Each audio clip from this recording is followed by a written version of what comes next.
भवन अमंगलहारी द्रवहु सुदशरथ अचल बिहारी। राम सिया राम जय जय राम। राम सिया राम जय जय राम।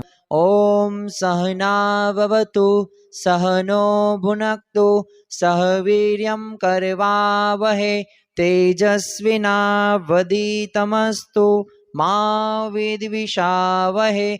ओम शांति शांति शांति।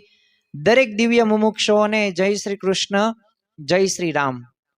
આજની આ સભાની અંદર આપણે એવા એક મહાન ભક્તની વાત કરવી છે કે જે ભક્તના જીવનની અંદર પોતે ભગવાનને પોતે પામી શક્યા છે, એમને ભગવાનનો સાક્ષાત્કાર થયો છે।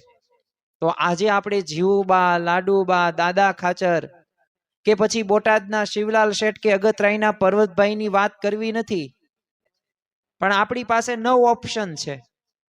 એટલે કે 9ધા ભક્તિથી ભગવાનને આપણે પ્રસન્ન કરી શકાય, પરંતુ એમાં પ્રથમ આપણે ઓપ્શનને આજે સિલેક્ટ કર્યો છે અને એ છે કથા શ્રવણ, કથા વાર્તા।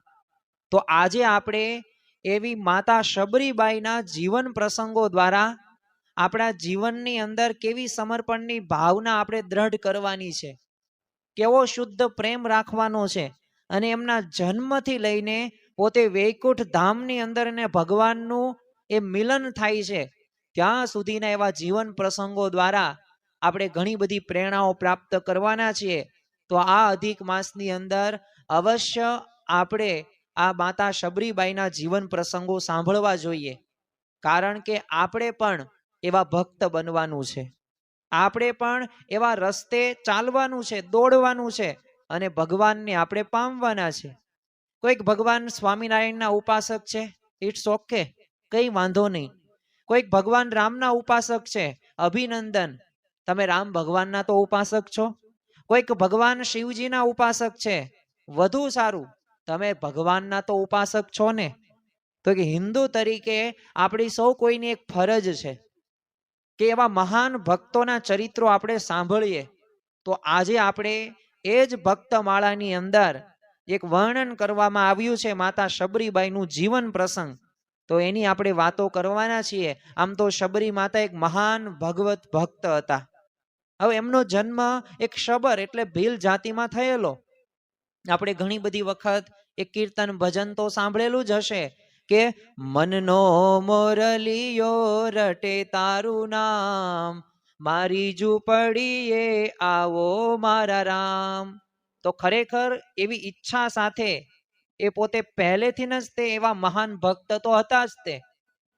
હવે જ્યારે એમના એક લગ્નની તિથિ નક્કી કરવામાં આવેલી, ત્યારે જાનૈયાઓના સ્વાગત અને ભોજન માટે એમના માતા પિતા અને કુટુંબીજનોએ હજારો જે વન્ય પશુ પક્ષીઓ હોય એને કેદ કરી લીધા।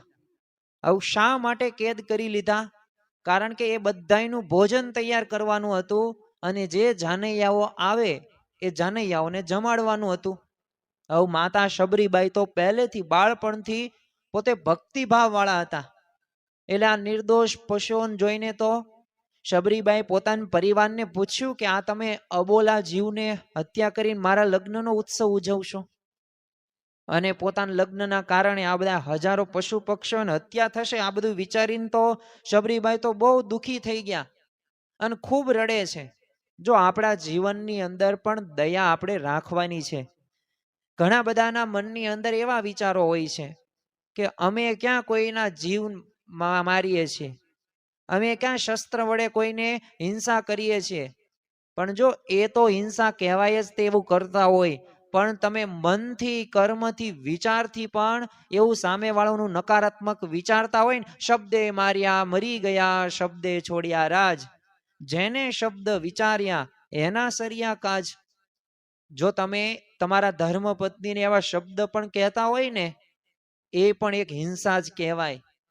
તમારા સંતાનોને તમે તુકારે અને ગમે તેમ મન ફાવે એમ બોલતા હોય ને, અને પ્રેમની ભાષા નો તમે બોલી શકતા હોય તો તમે પણ એ હિંસા કરી જ કહેવાય. એ બોલીને કરી.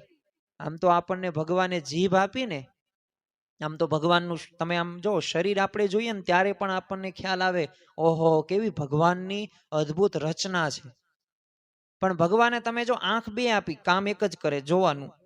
ભગવાને કાન બે આપ્યા પણ સાંભળવાનું જ કામ કરે. તમે જો ભગવાને આપણને હાથ આપ્યા, કેટલા હાથ આપ્યા? 2 હાથ આપ્યા. પણ જો બંને હાથનું કામ એક જ છે, પગ પણ એક જ કામ. પણ તમે જો ભગવાને એક જીભ આપી પણ કામ 2 છે. એક તો ખાવા પીવામાં અને એક આપણે બોલવામાં. જીભને એકય હાડકું નથી, પણ જો હાડકા ભંગવા માટે જવાબદાર જો કોઈ હોય તો એ જીભ જ છે. આજે સમાજની અંદર જેટલા પણ પ્રશ્નો થાય છે એ પ્રશ્નો શું સુવિધાના છે? હા, હશે વધતા ઓછા પ્રમાણની અંદર. એ બધા એમાંથી 80-90% પ્રશ્નો છે ને વાણીના અવિવેકના જ છે. એટલે કે આપણે સારા શબ્દો બોલી શકતા નથી અને સામેવાળા વ્યક્તિને આપણે દુખી કરીએ છીએ. એટલે સ્વાભાવિક રીતે આપણા જીવનમાં દયા આપણે રાખવાની, જેમ શબરી બાઈના જીવનમાં આપણને જોવા મળે છે, પોતે અત્યંત દુખી થઈ જાય છે. હવે રાત્રિનો અંધકાર અને અસીમ કરુણાથી પ્રેરાઈને પછી તો શબરીબાઈએ નક્કી કરી નાખ્યું કે આ બધાય તે પશુ પક્ષીઓ રહ્યા ને એ બંધનમાંથી આપણે મુક્ત કરવા છે. અને એમને રાત્રે છાના માના જઈને જેટલા પણ પશુ પક્ષીને એ બંધનમાં લીધેલા બધાને પોતે મુક્ત કરી નાખે છે. અને એટલું જ નહીં, એમને નક્કી કર્યું કે હવે મારે અહીંયા રહેવું જ નથી અને મારે હવે આ સંસારનો ત્યાગ કરવો છે. અને એવો દ્રઢ સંકલ્પ કર્યો કે જો મારા લગ્નના કારણે જો આટલા જીવોની હત્યા થતી હોય તો હું જીવનમાં ક્યારેય પણ લગ્ન નહીં કરું. આવી પોતે પ્રતિજ્ઞા લઈ લેશ. જેમ ભીષ્મ પિતામહે જે પ્રતિજ્ઞા લીધી, ભીષ્મ પ્રતિજ્ઞા જેને કહેવાય, એવી જ પ્રતિજ્ઞા એ આ માતા શબરીબાઈએ પણ લીધી. અને બધાએ મુક્ત થયેલા પશુ પક્ષીઓને કૃપા દ્રષ્ટિથી શબરીબાઈને આશીર્વાદ આપ્યા કે જેમ તમે અમારા શારીરિક બંધન કાપ્યા છે ને, એમ ભગવાન તમારા જન્મ મૃત્યુના તમામ કર્મ બંધન એ કાપી નાખશે. જો દયા અને કોઈકને મુક્ત કરવાથી, કરુણા રાખવાથી ભગવાનની અમી દ્રષ્ટિ પડે છે. એના અંતરની એ આંતરડી ઠરે છે અને એવા તમને આશીર્વાદ પ્રાપ્ત થાય છે કે જેનાથી તમને જન્મ મરણના ચક્રમાંથી તમે બહાર પણ નીકળી શકો છો અને ભગવાનનો રાજીપો પણ તમે પ્રાપ્ત કરી શકો છો. અને એટલું જ નહીં, પશુઓને મુક્ત કર્યા પછી એ શબરીબાઈના હૃદયની અંદર એ સંસાર પ્રત્યે એવો તીવ્ર વૈરાગ્ય ઉત્પન્ન થયો કે ન પૂછો વાત. એકાંતિક ધર્મના 4 પાયા છે, 4 અંગો છે: ધર્મ, જ્ઞાન, ભક્તિ અને વૈરાગ્ય. જો જેના જીવનની અંદર ધર્મ હશે, ભક્તિ હશે ને ત્યાં ભગવાન અવશ્ય હાજરા હજુર હશે. અને એટલું જ નહીં, જ્ઞાન પણ હોવું જરૂરી છે અને તો જ વૈરાગ્ય પણ આવે. અને એવો તીવ્ર વૈરાગ્ય ઉત્પન્ન થયો, સંસાર પ્રત્યે પોતે અનાસક્ત થઈ ગયા. અને એમને લાગ્યું કે જો હવે ઘરે રહેશું ને તો પરિવારજનો ફરી લગ્નની અને આ પશુ હત્યાની બધી વ્યવસ્થા કરશે. એટલે એમને નક્કી કરી નાખ્યું કે હવે આપણે ઘરની અંદર રહેવું નથી. અને એટલું જ નહીં, માતા પિતાનો ત્યાગ કરવો છે, પરિવારના સભ્યોનો ત્યાગ કરવો છે અને બસ ભગવાનનું ભજન કરવું છે. અને અત્યંત ભાગ્યશાળી જીવો હવે જો સંસારના મોહમાંથી ભાગીને જ્યારે ભગવાન તરફ વળે ને, આ ભાવ સાથે શબરી પોતે રાત્રિના સમયે ઘર છોડીને ભાગી જાય છે. હવે એમને ડર હતો કે કોઈ જો ગામમાં જશે ને તો પકડાઈ જશે અને ફરીથી આ બધી સાંસારિક લીલા શરૂ થઈ જશે. એટલે એમને શું નક્કી કર્યું કે આપણે હવે કોઈ ગામમાં બીજે નથી જવું, પણ એવા નિર્જન વનની અંદર જવું છે કે જ્યાં કોઈ આપણને શોધી ન શકે. અને નિર્જન વનનો માર્ગ એમને પસંદ કર્યો. હવે એકાંત વનમાં પહોંચ્યા પછી શબરીબાઈએ વિચાર્યું જો અહીંયા રહીને ભગવાનનું ભજન કરવું હોય તો સંતોની કૃપા તો હોવી આવશ્યક બાબત છે. જો તમે અજામિલનો ઉદ્ધાર કર્યો નારદજીએ, કેવો ક્રૂર હતો, અને એક પુત્રનું નામ એને ભગવાન એવું રાખ્યું અને એનું નામ 2-5 વખત બોલ્યા, એમાં એનો મોક્ષ થઈ ગયો. વાલ્યો લૂંટારો તમે જુઓ, એમાં નારદજીનો સંગ થાય છે અને વાલ્મીકી ઋષિ બની ગયા પોતે મહાન. તો એમ જો સંતોની કૃપા તો આપણા જીવનની અંદર આવશ્યક બાબત છે. પણ એમના મનમાં શું સંકોચ થતો હતો શબરીબાઈના, કે હું એક તો સ્ત્રી છું અને મારો જન્મ આ જ્ઞાતિમાં થયો છે શબર કુળની અંદર, એટલે મારી કોઈ સેવાનો સ્વીકાર કોઈ સંત કરશે જ નહીં. પહેલાના સમયની અંદર તો આવી ઘણી બધી અસ્પૃશ્યતા આપણને જોવા મળતી હતી, જે અત્યારના સમયની અંદર આપણને જોવા મળતી નથી. એટલે એમને દ્રઢ વિશ્વાસ હતો કે સંતોની સેવા કર્યા વિના ભગવાનની કૃપા ક્યારેય થતી નથી. એટલે પોતે છુપાઈને છે ને સેવા કરવાનો માર્ગ એમને અપનાવ્યો. કારણ કે જો સંતોની સમક્ષ આવે, સંતો પાસે જાય અને ખબર પડે, જેમ આપણને પણ ખ્યાલ છે કે ગુરુ દ્રોણાચાર્યએ એકલવ્યને ભણાવવાની ના પાડી, કારણ કે એમનો નિયમ હતો કે રાજકુંવરોને જ ભણાવવા. એટલે જો પાંડવો અને કૌરવોને ભણાવ્યા, પણ તમે જો કે એ એકલવ્ય પોતે શ્રદ્ધાથી, એકાગ્રતાથી, પુરુષાર્થથી એ ગુરુની મૂર્તિ બનાવે. પણ કયા ગુરુ? જેને ના પાડી હતી, ગુરુ દ્રોણાચાર્ય.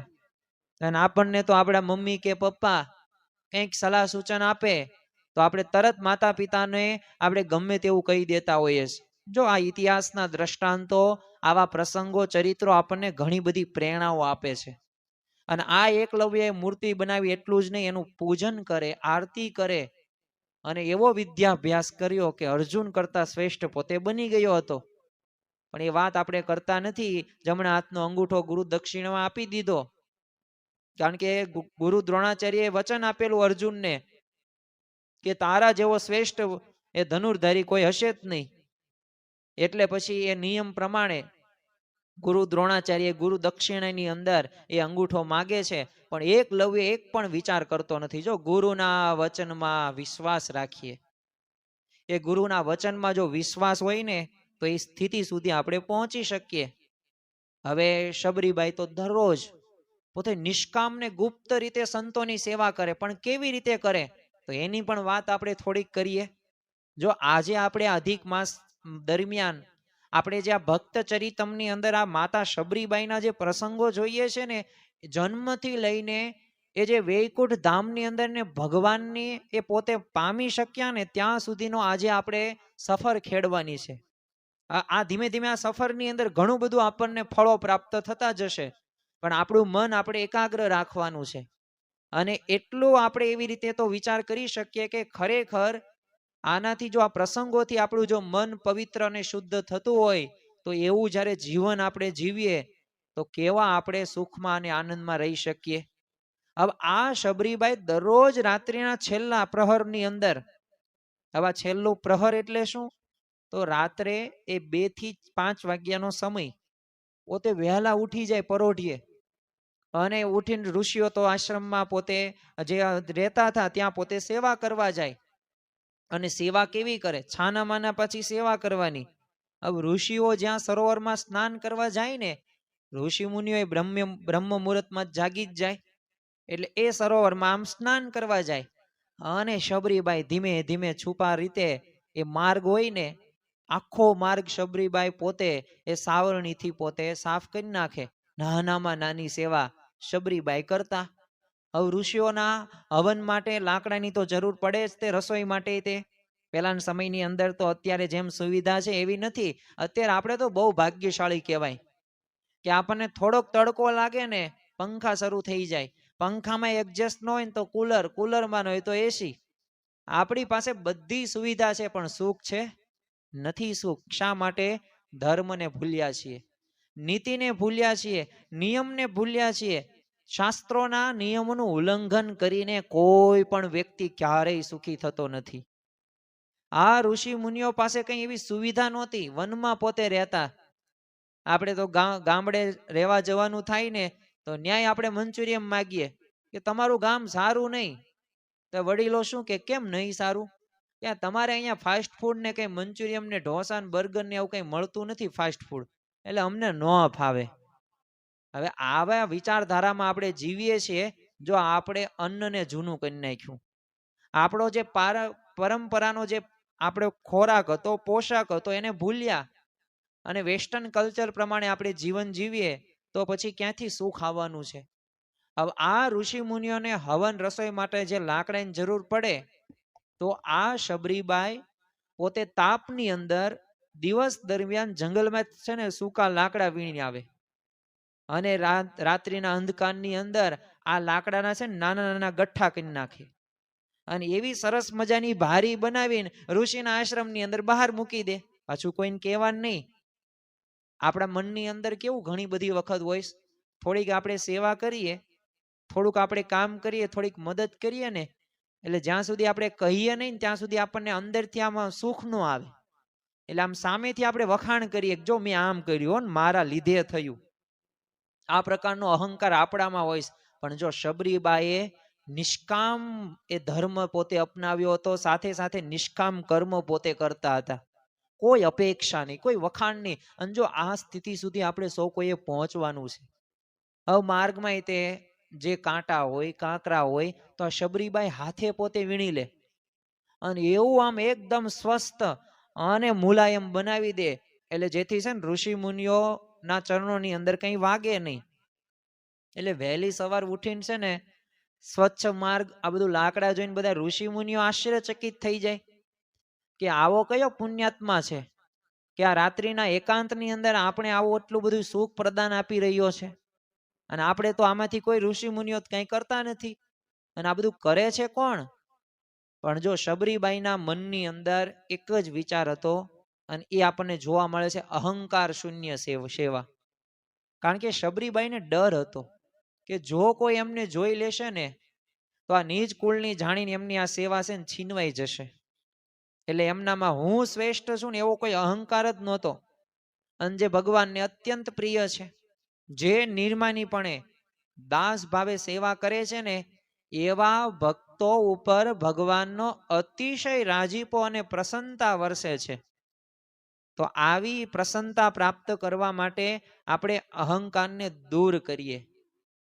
હવે મહર્ષિ માતંગ ઋષિનો એ આશ્રમ હતો, અને સ્વાભાવિક રીતે ઋષિઓને લાગ્યું કે કોઈ આ છુપાઈને સેવા કરીને એમના ભજન અને આ બધું તપશ્ચર્યાનું ફળ ચોરી જાય. અને જો આધ્યાત્મિક માર્ગની અંદર મફત સેવા હોતી જ નથી.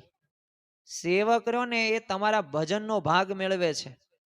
એટલે સંતોનું માનવું છે, આપણને સ્વાભાવિક રીતે કંઈ પણ આપણે કોઈ સંતો હોય એ ખાય કે પીવે કે કોઈની સેવા સ્વીકારે તેનો આધ્યાત્મિક હિસાબ હોય છે, અને એનું ઋણ એને કઈ રીતે ચૂકવવાનું હોય, ભજન દ્વારા ચૂકવવું પડે છે. એ ભક્તોના પ્રશ્નોનું સમાધાન કરીને ચૂકવવું પડે છે. એટલે સ્વાભાવિક રીતે આ માતંગ ઋષિ તો પોતે અત્યંત અસંગ અને વિરક હતા, અને ભગવાનના પાછા એ પ્રગાઢ એવા પ્રેમી પણ ભક્ત, અને એમના હૃદયની અંદર તો આમ ભક્તિ રસને નિયમ સંયમનો વિશેષ પ્રભાવ જોવા મળતો હતો. એવા તો તપસ્વી એવા આ માતંગ ઋષિ હતા. એટલે આ માતંગ ઋષિએ નક્કી કર્યું જો આવો કયો ભક્ત છે મહાન કે જે સેવા કરી પણ છુપાઈ જાય, એટલે મારે એ ભક્તના દર્શન કરવા છે. એટલે એમને બધાય છે ને પોતાના શિષ્યોને આદેશ આપ્યો કે આખી રાત જાગો અને અલગ અલગ જગ્યાએ તેમ છુપાઈ જજો, અને છુપી રીતે કોણ સેવા કરે છે ને એ તમારે પકડવાનું છે. હવે રોજની જેમ તો શબરીબાઈ પોતે રાત્રિના અંધકારની અંદર પોતે લાકડા મૂકવા આવે છે, માર્ગ સાફ કરવાનું શરૂ કરી દીધું, અને ત્યાં તે ઓલા છુપાયેલા શિષ્યો હતા એ એમને પકડી પાડે છે. એટલે પકડાઈ ગયા શબરીબાઈ, એટલે પોતે ભય થઈ ગયું એમના મનની અંદર, શરીર ધ્રુજવા લાગ્યું. કારણ કે એમને મોતનો ડર નહોતો, કારણ કે જો મોતનો ડર હોત ને તો એ પોતે ગૃહ ત્યાગ કરે જ નહીં. પણ આ તો એમને ભગવાનને પ્રસન્ન કરવા હતા, અને એવો વૈરાગ્ય એમના જીવનની અંદર હતો. એટલે એ વાતનું એમને દુઃખ હતું કે જો હવે મારો જન્મ જો આ બધા જાણી જશે ને તો મારી સેવા છૂટી જશે અને મને સેવા નહીં કરવા દે, આ એમને ડર હતો. એટલે પોતાનું એ શરીર ધ્રુજતું હતું. પણ જ્યારે માતંગ ઋષિએ આ શબરીબાઈને જોયા અને જાણ્યું કે આ તો ઝાડીઓમાં છુપાઈને પોતે ભૂખ્યા તરસારે ને આટલી બધી કઠોર સેવા કરે છે, એટલે માતંગ ઋષિને પણ દયા આવે છે. અને શબરીબાઈ તો રડતા રડતા પોતાની બધી સંપૂર્ણ કથા વર્ણવીને કીધું કે હું તો અભાગી છું અને નીચા કુળની છું. ત્યારે માતંગ એ ઋષિએ શબરીબાઈને આશ્વાસન આપતા કીધું, જો ઋષિનો સ્વભાવ કેવો છે કે જેમ આપણે સવારે અને સાંજે એ જે અગરબત્તી કરીએ ને, આ અગરબત્તી પોતે બળશે, પોતે જગશે, પણ જો બીજાને સુવાસ આપે છે. એમ સંતોનો સ્વભાવ તો આવો હોય છે, પોતે દુઃખમાં રહે પણ ભક્તોને સુખી કરે છે. અને આ માતંગ ઋષિએ આશ્વાસન આપતા કીધું, બેટા હવે તું જો નિશ્ચિત થઈ જજે, અને ભગવત ભક્તિ તો કઈ જાતિ નો જુએ, અને એ સ્ત્રી પુરુષનો પણ ભેદભાવ ન માને, એટલે તું એવી ચિંતાનો ત્યાગ કરી દે. અને ઋષિએ બધા શિષ્યોને સમજાવ્યું કે આના હૃદયની અંદર આ ભક્તિ મહારાણી બિરાજમાન હોય ને, એના ભગવાન સ્વયં એના આધીન થઈ જાય છે. એટલે આ શબરીબાઈ તો અત્યંત પવિત્ર છે. એટલે માતંગ ઋષિએ તો એમને છુપાઈને રહેવાની મનાઈ કરી, અને પછી તો આશ્રમની અંદર એક પર્ણકુટી ઝૂંપડી આપીને ત્યાં સન્માન પૂર્વક રહેવાનું કીધું, અને ભજન ભક્તિ કરવાનો પણ ત્યારે આદેશ આપે છે. તો જો સાચા શિષ્યને માંગવાની જરૂર નથી પડતી. સાચો ભક્ત હોય ને, ભગવાનને ગુરુ એને બધું આપી જ દે. તમારા જીવનમાં કંઈક એવા પ્રશ્નો આવ્યા, સમાધાન નથી મળતું, પણ જો તમે સાચા ભક્ત હોય ને તો સમાધાન એ આમ કહેવાય ને, એક ચપટી વગાડો ને એમાં મળી જાય. અમુક સમસ્યાઓ છે કે જે સમસ્યાનો તમે સામનો કરી શકતા નથી, પણ જો તમને ભગવાનમાં અસીમ શ્રદ્ધા હોય, વિશ્વાસ હોય, અને જો તમે સાચા ભક્ત હોય ને, તો ભગવાન એવા વિચારો તમને આપે કે જેથી એ પરિસ્થિતિમાંથી તમે ઉગરી શકો છો. અને જો માતંગ ઋષિએ સામે ચાલીને શબરીબાઈને નામને દીક્ષા, મંત્ર દીક્ષા આપી દીધું. હવે અન્ય ઋષિ મુનિઓ હતા, એનો વિરોધ શરૂ, કારણ કે શબર જાતિની સ્ત્રીને દીક્ષા આપવા બદલ આખા વનની અંદર જે અહંકારી બધા બ્રહ્મર્ષિઓ હતા, એ માતંગ ઋષિની તો નિંદા કરવા લાગ્યા. પણ માતંગ ઋષિને તો અહંકારનો ત્યાગ કરીને બસ એમને ખાલી ભક્તિને જ મહત્વ આપેલું હતું. અને આપણે પણ આ પ્રસંગ ઉપરથી ખ્યાલ આવે કે જો આપણે પણ કાયમ માટે, ભલે આપણા સંતાનો હોય કે પરિવારના સભ્યો હોય, તો ત્યાં આપણે અહંકારનો ત્યાગ કરવાનો છે. અને એમાં પણ ભગવાન બિરાજમાન છે. ઘણી વખત પ્રશ્નો ક્યાંથી શરૂ થાય છે કે ભગવાનનું કરતા હરતા પણ આપણે નથી રાખતા. જ્યારે પણ કોઈકને મારવાનો વિચાર આવે, જ્યારે પણ કોઈકને અહિત કરવાનો વિચાર આવે ને, ત્યારે 2 મિનિટ વિચાર કરવો કે એનામાં ભગવાન છે. કારણ કે જો કણે કણની અંદર ભગવાન હોય, તો સામેવાળો એ તમારો પરિવારનો સભ્ય કે તમારા ધર્મપત્ની કે તમારા સંતાનો કે કાકા કે ફઈ કે માસા કે ગમે તે વ્યક્તિ હોય, એના હૃદયની અંદર શું ભગવાન નહીં હોય? અરે ભગવાન છે, પણ આપણને યથાર્થ રીતે મનાણું નથી ને, ત્યારે પ્રશ્ન શરૂ થાય છે. હવે અહિત કોનું કરીએ છીએ? ભગવાનનું અહિત કરીએ છીએ. એ તમારા કાકાના છોકરાનું તમે અહિત નથી કરતા. તમારા ધર્મપત્નીને તમે કટુ વાક્યો કહો છો, તો એ તમારા ધર્મપત્નીને તમે નથી કહેતા, એ તમે ભગવાનને એવું કહો છો. અને ભગવાનનો તો હિસાબ છે, earth is round, no corners. પૃથ્વી ગોળ છે, એને કોઈ ખૂણો નથી. એટલે ભગવાન તો તમને અમુકનું 2-3 ઘણું પાછું આપશે. તમે કોઈકનું અણહકનું લીધું હશે ને, તો ભગવાન છે ને 3 ઘણું પાછું લઈ લેશે. એટલે આ વિચારને પણ આપણે રોકવાનો છે. જો આ અધિક માસની અંદર આપણે આવા ચરિત્રો જ્યારે પણ સાંભળીએ ને, ત્યારે સાથે સાથે આપણે પ્રેરણાઓ લેતું જવાનું છે. કારણ કે તો જ આપણા જીવનમાં પણ એવા સુધારા થશે ને આપણે એવા ભક્ત બની શકીશું. આ માતા શબરીબાઈને ગુરુ પ્રત્યેનો અખૂટ પ્રેમ હતો, એટલે દિવસો તો વીતતા ગયા, અને શબરીબાઈનો એ પ્રેમ હતો ને એ પણ વધવા લાગ્યો. એક દિવસ છે ને માતંગ ઋષિ માટે એમને આકાશવાણી થઈ કે વૈકુંઠથી છે ને વિમાન લેવા માટે આવી રહ્યું છે. કારણ કે પવિત્ર પોતે સંત હતા. અહંકાર એક શૂન્ય પુરુષ એ આ માતંગ ઋષિ હતા, અને પવિત્ર સંત હતા. એટલે સ્વાભાવિક રીતે ભગવાન તો એવા સંતો ભક્તોની એ સેવા કરે જ, તેને એમને પોતાના ધામમાં લઈ જ જાય. એટલે સ્વાભાવિક રીતે આ ગુરુદેવને વિદાય લેતા જોઈને છે ને શબરીબાઈ તો પોતે રડે છે, અને કીધું આખા વનમાં તમારા સિવાય મારું કોઈ નથી, અને જો તમે જતા રહેશો ને તો મારા પ્રાણ પણ છૂટી જશે. એટલે ત્યારે માતંગ ઋષિએ કીધું, બેટા મેં આખી જિંદગી તપશ્ચર્યા કરીશ, અને ત્યારે મને ભગવાન એ જવાનો અવસર મળ્યો છે ને તેડવા માટે આવે છે. પરંતુ તારી ભક્તિ તો એવી છે ને કે સ્વયં ભગવાન ચાલીને તારી ઝૂંપડી આવશે. આવું વરદાન, આવું વચન એ માતંગ ઋષિ આ શબરીબાઈને આપે છે. વચનમાં વિશ્વાસ રાખી ભજનમાં ભળી. વચનમાં જો વિશ્વાસ હોય ને તો અવશ્ય ભગવાન આવે આવે ને આવે જ તે. આપણે હમણાં રામ મિલનની વાતો કરીશું, કેવી રીતે રામ મિલન થાય છે શબરીબાઈનું, અને ભગવાન આવે છે આપણને ખ્યાલ છે.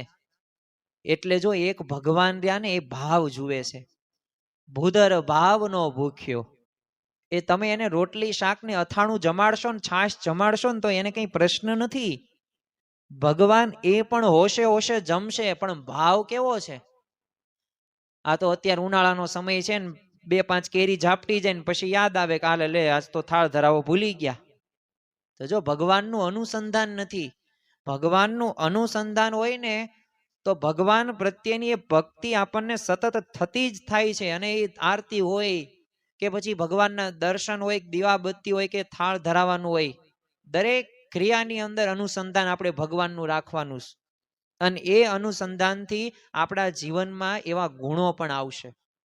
એટલે સ્વાભાવિક રીતે આવી રીતના વરદાન આપ્યું. હવે આપણો પ્રશ્ન કયો છે? આપણો પ્રશ્ન એક છે કે વચન તો આપે દે, પણ આપણને મનાતું નથી. તમે જુઓ કે સત્યકામ જાબાલીન, હવે એમના ગુરુએ શું, ગુરુ પાસે બ્રહ્મ વિદ્યા પોતે ભણવા માટે જઈશ એટલે ગયા, એટલે કીધું કે કઈ વાંધો નહીં, બ્રહ્મ વિદ્યા તને શીખવાડીશ. આ 400 ગાય જોઈ તે? ઓલો કે હા જોઈ. આની 1000 ગાય થાય ને પછી આવજે. અને આ સત્યકામ જાબાલીન કે જેવી તમારી ઈચ્છા. તો જો આજ્ઞાનું પાલન કર્યું, વર્ષો સુધી ગાયો ચરાવી, વર્ષો સુધી એ ગાયોને નવરાવે, ખવરાવે, પીવરાવે, એમની સાથે જ રહેવાનું વનમાં. અને તમે જો 1000 ગાય થઈને આવતા હતા ને બધા દેવો પ્રસન્ન થયા ને બ્રહ્મ વિદ્યા આપી દીધી. પછી ઋષિ પાસે આવે છે, ગુરુ પાસે, હવે મને બ્રહ્મ વિદ્યા આપો. તમારી આજ્ઞા પ્રમાણે 400 ની 1000 ગાય થઈ ગઈ, અમુકની 1-2 ગાય વધી ગઈ. ઋષિ કે બસ બ્રહ્મ વિદ્યા તને મળી ગઈ. હા, ઓલા સત્યકામ જાબાલીને પ્રશ્ન થયો, ક્યારે બ્રહ્મ વિદ્યા મને મળી? પછી ગુરુએ કીધું કે વચ્ચે દેવો તને મળેલા? એ હા, બધા દેવો આવ્યા, એમને મને એવી વિદ્યા પણ આપેલી. ઋષિ કે બસ એ જ બ્રહ્મ વિદ્યા હતી. જો ગુરુની આજ્ઞા રહીને એ આજ્ઞા પ્રમાણે જો જીવન જીવીએ ને તો આપણને બધુંય મળી જાય. એમ શબરીબાઈને માતંગ ઋષિની આજ્ઞામાં, વચનમાં વિશ્વાસ હતો. અને એટલું પણ કીધું કે જો તું ચિંતા ન કરતી, ભગવાન સ્વયં આવીને તને દર્શન આપશે, અને તું નિશ્ચિત થઈને અહીંયા એમનું સ્મરણ કરજે. અને આટલું કહીને માતંગ ઋષિ તો વિમાનમાં બેસીને પોતે વૈકુંઠ ધામની અંદર પોતે પહોંચ્યા. હવે ગુરુદેવનો તો વિયોગ અસહ્ય હતો, કારણ કે શબરીજી માત્ર ગુરુદેવના મુખેથી જ તે નીકળેલા વચનમાં પછી તો વિશ્વાસ એને રાખ્યો ને જીવતા રહ્યા. અને પોતાની નિત્ય સેવા હતું એ પોતે વધુ ઉત્કૃષ્ટ બનાવી દીધી. પણ જો એક પ્રસંગ ત્યારે બને છે. હવે રામ ભગવાનનું મિલન એમનામ નથી થતું. ધીરજ રાખવું, patience is the most powerful weapon in the world. જીવનમાં ધીરજ રહીને દરેક પ્રશ્નોનું સમાધાન છે. પણ એ ધીરજ રાખવામાં ઘણા બધી એવી પરિસ્થિતિ આવે, ઘણા બધા એવા વિપરીત સંજોગો આવે, પણ એમાં જો આપણને ભગવાનમાં, ગુરુના વચનમાં વિશ્વાસ હોય ને તો વાંધો ન આવે. હવે પ્રસંગ કેવો બને છે ગુરુ વિયોગનામાં, તો ભારે દુઃખના કારણે શબરીબાઈ પોતે નિત્યક્રમની અંદર મોડા પડે છે. અને સવારે ઋષિઓના સ્નાન સમયે રસ્તો સાફ પોતે કરી રહ્યા હતા, મોડું થઈ ગયેલું હતું. કારણ કે પોતે દુઃખના લીધે એ સેવાની અંદર પોતે વહેલા જગાડ્યું નહીં. એટલે આમ તો સાવરણી મારતી વખતે ભૂલથી એક કાંકરો ઉડીને છે ને સ્નાન કરવા જતા એક અહંકારી ઋષિ હતા ને એના ચરણોમાં સ્પર્શી ગયો. અને ઋષિએ પોતાનો ઉચ્ચ કુળનો તો અહંકાર હતો, એટલે શબરીબાઈને તો પોતે નીચ જાતિને કહીને ખૂબ કડવા એવા વચનો કીધા. હવે સાચા ભક્તનું અપમાન કરે એ સૌથી મોટો અપરાધ કહેવાય, એ દ્રોહ ન કરાય. હજી કંઈક તમે પંચ વિષયો સંબંધિત કે ગૃહસ્થના નિયમોમાં કંઈક એવી ભૂલ થાય ભગવાન માફ કરે, પ્રાયશ્ચિત કરો, નિષ્કપટ થઈ જાઓ. પણ ભક્તનો તમે દ્રોહ કરો, સત્પુરુષ ભગવાનનો દ્રોહ કરો તો એ અપરાધીઓ ને એ ક્ષમા ન થાય. ભગવાન પોતે ક્ષમા ન કરી શકે. અને કેવું થયું કે ઋષિનો ક્રોધ અને અહંકારના પાપના કારણે એ પવિત્ર જળ હતું ને લોહી જેવું લાલ થઈ ગયું, અને એમાં જીવ જંતુ કીડા પડી ગયા. અને એવી ભયંકર દુર્ગંધ આવે કે તમને આમ નજીક જવાનું મન જ ન થાય. હવે અહંકારી ઋષિઓએ તો ભૂલ સ્વીકારવાને બદલે અમુકનું શબરીબાઈ ઉપર બધું નાખી દીધું. હવે શબરીબાઈ તો પોતે ભોળા, સામે તો કંઈ બોલી ન શકે, નિર્માનીપણે પોતે સેવા કરતા. જો ભક્તોના જીવનમાં આવા પ્રશ્નો આવ્યા છે એટલે એમને તો માન્યું કે વાત સાચી, મારો દોષ છે એવી કહીને પોતે રડવા લાગ્યા અને પોતે એમના દિવસો પસાર કર્યા. પણ હવે એમની પ્રેમ લક્ષણા ભક્તિ કેવી, એમને વિશ્વાસ હતો એમના ગુરુમાં ભગવાન આવશે જ તે, કારણ કે મારા ગુરુએ કહ્યું છે. અને શબરીબાઈ તો રોજ વહેલી સવાર ઉઠીને રસ્તો સાફ કરે, ફૂલોની આમ પાંદડીઓ બિછાવે, સ્વસ્થ જળ હોય, ફળોની બધી વ્યવસ્થા કરી નાખે. પાછું એમના મનમાં તો વધુ ઉત્કંઠા કેવી, ભગવાન આવશે એટલે મારે કંઈક જમાડવું તો પડશે ને. એટલે પોતે જંગલમાં જાય, બોરના વૃક્ષો હતા તો શબરીજી છે ને ભગવાન માટે બોર લાવે, પણ એમાંથી અમુક ખાટા ને મીઠાઈ હોય, સ્વાભાવિક રીતના બધાય તો કઈ મીઠા હોય નહીં. એટલે પહેલા છે ને પોતાના દાંતથી આમ પોતે ચાખે, હવે એઠા બોર કરે, અને પછી જે મીઠા બોર હોય ને એની એક છાબડી ભરે, અને નવા બોર રોજ એક આમ દોનામાં સાચવીને રાખે કે આજે પ્રભુ આવશે, આજે પ્રભુ આવશે. અને આવી આશા સાથે વર્ષો વીતી ગયા અને નેત્રો બિછાવીને માર્ગ જોતા આશ્રમમાં પોતે બેસી રહે કે ભગવાન આવશે, ભગવાન આવશે, મારા ગુરુએ કહ્યું છે ભગવાન આવશે. અને શાસ્ત્રો જો કહે છે કે ભગવાનને હંમેશા અણજોયેલું અને પવિત્ર ભોજન ધરાવવું જોઈએ, આવી વાત આપણે શાસ્ત્રોમાં કરેલી છે. કારણ કે ભગવાનને એઠું કરેલું આપણે ક્યારેય ન ધરાવવું જોઈએ. પરંતુ પ્રેમનો માર્ગ કેવો છે, ઉલટો. શબરીબાઈનો શુદ્ધ ભાવ હતો કે મારા પ્રભુને ભૂલથી પણ જો ખાટું બોર ન આવી જાય ને એનું પોતે જાણપણું હતું નિશ્ચિત. એટલે એ જ પ્રેમની નગરીનો નિયમ કે ભક્ત પોતાના ઈષ્ટદેવને શ્રેષ્ઠ વસ્તુ અર્પણ કરે, ભલે એ માટે સામાજિક કે શાસ્ત્રીય નિયમો તોડવા પડે, પણ ભક્તનો પ્રેમ રહ્યો ને ભગવાન હંમેશા અંગીકાર કરતા હોય છે. અને મર્યાદા પુરુષોત્તમ શ્રી રામનું આગમન થાય. જો વર્ષો વીતી ગયા છે, કેટલાય દાયકાઓ પસાર થઈ ગયા છે, કઈ પ્રતીક્ષા, એક જ પ્રતીક્ષા, ભગવાન આવશે, ભગવાન આવશે. અને ખૂબ લાંબા સમયથી ધીરજ અને પ્રતીક્ષા પછી આખરે અચાનક ભગવાન શ્રી રામ અને લક્ષ્મણજી અને સીતા માતા પોતે વનમાં પધારે છે. એટલે જ્યારે શબરીબાઈ આમ દૂરથી ભગવાનને આવતા જોયા ને એટલે પોતાની જાતને પોતે આમ નીચને અધમ માનીને પોતે જાડીમાં સંતાઈ ગયા કે આમ હું એમની સામે કેવી રીતે જઈ શકું. કારણ કે હું તો આ પોતે જો એવી રીતના એવું લાગતું હતું એમને મનની અંદર સતત. અને અહંકારી બધી ઋષિઓ હતા, એ બધા તે ઋષિઓ પોતાની તપસ્યા બ્રાહ્મણ હોવાનો અહંકાર હતો. એટલે એ આશા રાખીને બેઠેલા કે ભગવાન તો એમના જ આશ્રમમાં આવશે અને તેઓ આમ સંસ્કૃતમાં સ્તુતિ કરશે અને ભગવાન આમ બિરાજમાન થશે, અમે બધા ઋષિ મુનિઓ એમની સમક્ષ હશું અને ભગવાન આમ કૃપા આશીર્વચનો આપશે અને અમારા વખાણ કરશે. કારણ કે અહંકાર ભરેલો હતો. અને શબરીબાઈ તો પોતે જાડીમાં છુપાઈ ગયા. હવે ભગવાને તો આવ્યા, કોઈના આશ્રમમાં પ્રવેશ ન કર્યો. હા, પણ એમને એક રસ્તામાં ઉભેલા બધા ઋષિઓ હતા ને, એ પોતે એવી ઈચ્છા રાખીને આવેલા ભગવાન અમારા આશ્રમમાં આવશે. ખાલી એક જ પ્રશ્ન ભગવાન રામ એમને પૂછે છે કે મારી શબરી માતાનો આશ્રમ ક્યાં છે? હવે શ્રી રામ પોતે તો આતુરતાથી પૂછી રહ્યા હતા ક્યાં છે શબરી, કારણ કે મારા નેત્રો રહ્યા ને એમના દર્શન માટે તરસી રહ્યા છે. આ બધું સાંભળીને તો ઋષિઓ હતા એ બધા સ્તબ્ધ થઈ જાય. સ્તબ્ધ શા માટે થયા? કારણ કે એમના મનની અંદર કંઈક અપેક્ષા બીજી હતી અને થયું કંઈક બીજું. અને પ્રભુના મુખેથી આટલી આતુરતા સાંભળીને શબરીબાઈનો તો બધોય સંકોચ દૂર થઈ ગયો. શબરીબાઈ દોડીને આવે છે અને શ્રીરામને પ્રથમ તો સાક્ષાંત દંડવત પ્રણામ કરે છે. અને મર્યાદા પુરુષોત્તમ શ્રી રામજી પણ પોતે દોડી ગયા. આમ જેમ એક પુત્ર છે ને પોતાની આમ માતાને ભેટે ને, એમ શબરી માતાને પોતાના હૃદય સરખા એ ચાપી દીધા. અને જે અહંકારી ઋષિ કાંકરો અડવાય કડવા વચનો બોલતા હતા ને, એની સામે ત્રિભુવનના નાથ ભગવાન એક ભીલ અને એક હૃદયથી લગાવીને પોતાના આંસુએથી એમનો અભિષેક કર્યો. અને શ્રીરામે અત્યંત પ્રેમથી એ શબરીનો પણ હાથ પકડીને એમને પોતાની બરાબર પાસે બેસાડે છે. આવો શબરીબાઈએ તો અગાઉથી બધી વ્યવસ્થા કરેલી હતી અને ફૂલોનો તો શણગાર એ રસ્તા ઉપર કરેલો જ હતો. અને પોતાના ચાખેલા બોર હતા મીઠા, એ પોતે છાબડીમાં લઈને આવે છે અને અત્યંત પ્રેમથી એ બોર એ ભગવાન રામ, લક્ષ્મણ, સીતા માતા પોતે ખાય અને પાછા પ્રશંસા કરતા જાય ભગવાન કે વાહ, 56 ભોગમાં પણ આવો સ્વાદ નથી. તમારા અમૃતમળ એ ફળ ખાઈને મારા વનવાસનો છે ને બધોય થાક દૂર થઈ ગયો છે. અને પછી તો ભગવાને કોઈના આશ્રમની મુલાકાત ન લીધી એટલે ઋષિએ પોતાની તપસ્યામાં કંઈક ખામી હોવાનો અહેસાસ તો થઈ જ ગયો, કંઈક તો આપણે ભૂલ કરીશ. જો માણસને પોતાની ભૂલ નથી દેખાતી, અને જ્યાં સુધી માણસની ભૂલ ન દેખાય ને પોતાની ભૂલ, ત્યાં સુધી માણસ ક્યારેય તે આધ્યાત્મિક માર્ગની અંદર પોતે આગળ ન વધી શકે. હા, લૌકિક માર્ગની અંદર કરોડો અબજોપતિ બની શકે, પણ આધ્યાત્મિક માર્ગ કંઈક અલગ છે. અને લૌકિક માર્ગે તે જો અહંકારનો ત્યાગ કરીએ તો ઘણો બધો લાભ પાછો થાય છે, પણ આધ્યાત્મિક માર્ગમાં તો આપણે અહંકારનો ત્યાગ કરવો એટલે અભિમાન.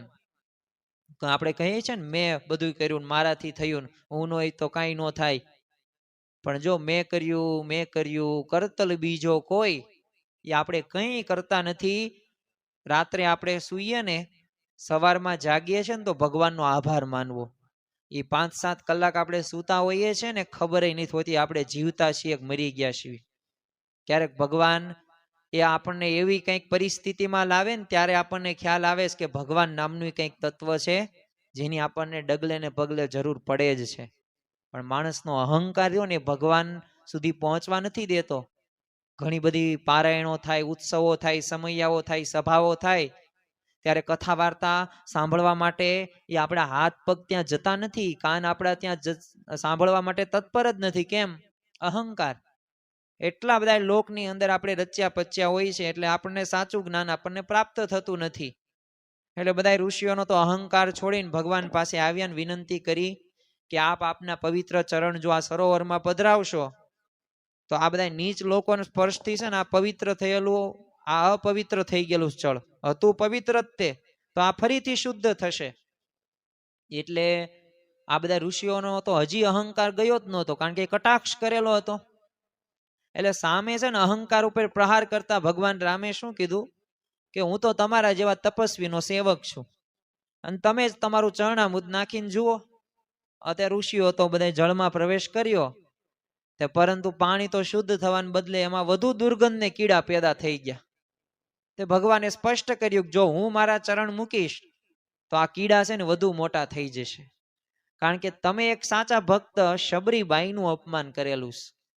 અને પછી ભગવાને એ આદેશ આપ્યો કે તમારા બધા પુણ્ય આ અપરાધથી નષ્ટ થઈ ગયા છે ને હવે જો આ સરોવર માત્ર ને માત્ર માતા શબરીબાઈના જો ચરણામૃતથી જ શુદ્ધ થશે, બાકી કોઈ એવો વિકલ્પ નથી શુદ્ધ કરવાનો. અને શ્રી રામનો આવો કઠોર આદેશ સાંભળીને એ બધા બ્રહ્મર્ષિઓ તો સમજી ગયા કે આ શબરીબાઈ પોતે ઉચ્ચ કોટીના ભક્ત છે. અને જે ઋષિઓએ શબરીબાઈને નીચ પોતે કહેતા હતા એ જ પોતે અત્યંત દીનતાપૂર્વક શબરીબાઈ પાસે ગયા અને સરોવર શુદ્ધ કરવા માટે પ્રાર્થના કરવા, આજીજી કરવા લાગ્યા. અને શબરીબાઈ તો સંકોચ સાથે સરોવર તરફ ગયા, કારણ કે ઘણા બધા અપમાનો આ બધા ઋષિઓ મુનિઓએ એ આ શબરીબાઈનું કરેલું હતું. અને જેવી શબરી માતાના ચરણની એ રજ સરોવરના દૂષિત જળને જ્યાં અડીને તરત એક મોટો ચમત્કાર થયો. એ લોહી વાળું અને કીડાઓથી ભરેલું એ દુર્ગંધ પાણી હતું ને એક જ ક્ષણની અંદર સંપૂર્ણપણે નિર્મળ સ્વસ્થ થઈ ગયું અને અમૃત સમાન પવિત્ર થઈ ગયું. અને બધાય કીડાઓ હતા ને બધાય વહી ગયા પાછા. અને આ ઘટના દ્વારા ભગવાન શ્રી રામે સમગ્ર જગતને અને અહંકારી ઋષિઓને સાબિત કરી દીધું કે પ્રભુને માત્ર પ્રેમ પ્યારો છે, જ્ઞાન કે જાતિનો અહંકાર નહીં.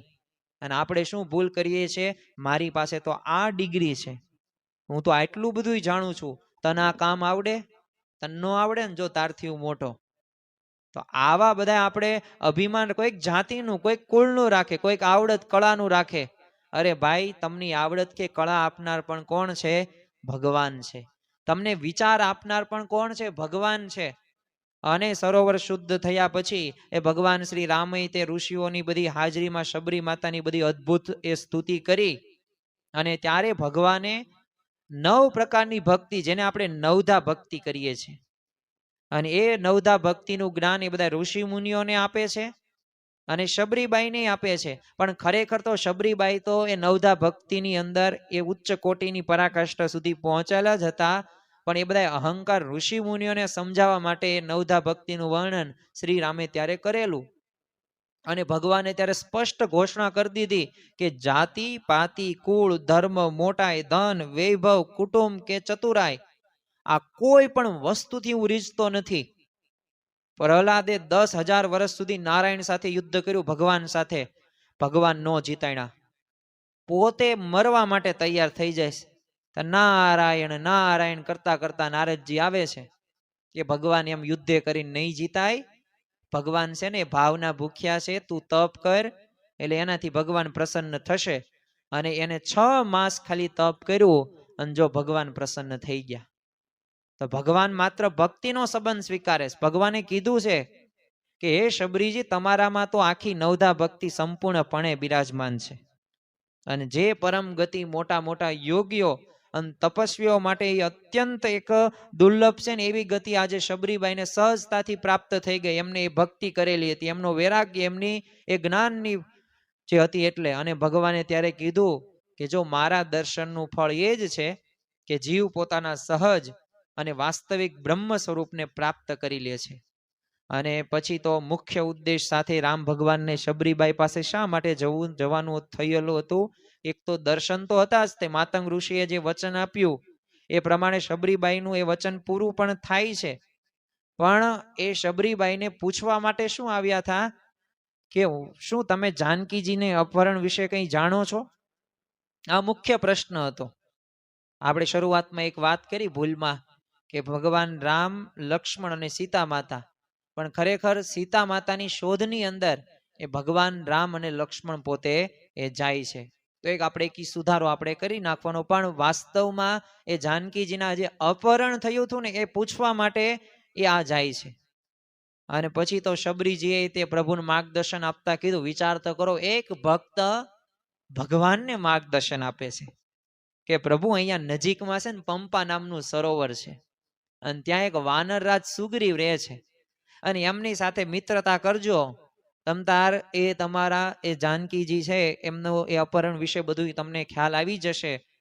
અને પછી તો આજીવન પ્રતીક્ષા પૂરી થતા તમે જો શબરીબાઈએ ભૌતિક શરીરનો ત્યાગ કરવાનો પછી નિર્ણય કરી દીધો અને શબરીબાઈએ ચિત્તને એક સંપૂર્ણ એકાગ્ર કર્યું અને એમના પવિત્ર શરીરમાંથી યોગાગ્નિ પ્રગટ થઈ ગયું. અને ભગવાન શ્રી રામની પ્રત્યક્ષ હાજરીની અંદર 5 ભૌતિક શરીરને ભસ્મીભૂત કરીને એ માતા શબરી એ જન્મ મરણના ફેરામાંથી, ચક્રમાંથી મુક્ત થઈને એક વૈકુંઠ ધામની અંદર પોતે એ સીધાવે છે. તો ખરેખર આ શબરીબાઈનું એ જે ભગવાન સાથેનું રામ મિલન થયું, ભગવાનને આવવું પડ્યું ઝૂંપડીની અંદર અને શબરીબાઈને દર્શન આપવા માટે, માર્ગદર્શન લેવા માટે. તો જો એમનું જીવન એક સાબિતી આપે છે કે ભગવાનને પામવા માટે ધન સંપત્તિ પૈસા આવડત કે કળા નહીં, શુદ્ધ પ્રેમ, સમર્પણ, ગુરુ પ્રત્યેની અતૂટ શ્રદ્ધા હોય ને એ જ જરૂરી છે. તો આજના પવિત્ર દિવસે અધિક માસમાં તો હજી 25-26 દિવસ આપણા બાકી છે. તો અધિક માસ દરમિયાન આ કથા શ્રવણ આપણે સૌ કોઈ કરીએ. સાથે સાથે એમના જીવન પ્રસંગો આપણે જન્મથી લઈને એમનું ભગવાન સાથેનું મિલન થયું અને વૈકુંઠ ધામની અંદર પોતે જાય છે ત્યાં સુધીની વાત એ આજે આપણે ટૂંકમાં કરી. ખરેખર એમના પ્રસંગો એ ઘણું બધું આપણને શીખવે છે. તો ફૂલ નહીં તો ફૂલની પાંખડી, પણ આપણે દક્ષિણા નથી આપવાની, આમાંથી આપણે શીખવાનું છે.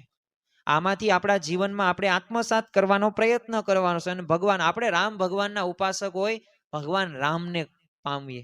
આપણે શ્રી કૃષ્ણ ભગવાનના ઉપાસક હોય તો શ્રી કૃષ્ણ ભગવાન સાથે જોડાઈએ અને એવી જોડાણ કરીએ કે જેથી એમના જેવા ગુણો આપણામાં પણ આવે. શ્રી કૃષ્ણ ભગવાનના જેવા ભક્તો હતા ને એવા ભક્ત આપણે પણ બની શકીએ. ભગવાન રામના જેવા ભક્તો હતા તો એવા ભક્તો આપણે પણ બનીને ભગવાનને આપણે પામી શકીએ છીએ. તો એ સ્પષ્ટ આપણને અહીંયા માર્ગદર્શન મળે છે.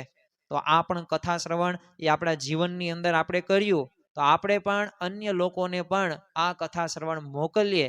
અને ગુજરાતીની એક કહેવત કે આંગળી ચીંધ્યાનું પણ એ પુણ્ય છે. કારણ કે આપણે કોઈકને એક સાચું જ્ઞાન એ જો આપીએ, સાચું માર્ગદર્શન આપીએ ને તો પણ આપણું જમા પાસું ભગવાન કરે છે અને એ સત્કર્મનું એ ભગવાન અવશ્ય પુણ્ય એ આપે છે. તો આજના દિવસે મહારાજ સ્વામીના ચરણોમાં પ્રાર્થના કરીએ, ભગવાન રામના ચરણોમાં પ્રાર્થના કરીએ કે જેવી રીતે તમારા ભક્ત એવા માતા શબરીબાઈ તમને પામી શક્યા, તમારી સાથે અટૂટ શુદ્ધ પ્રેમ સમર્પણ સાથે જોડાઈ શક્યા, તો એવી રીતે અમે પણ જોડાઈને તમને રાજી કરી શકીએ એવી બળ બુદ્ધિ અને શક્તિ આપજો. શ્રી સ્વામિનારાયણ ભગવાનની જય.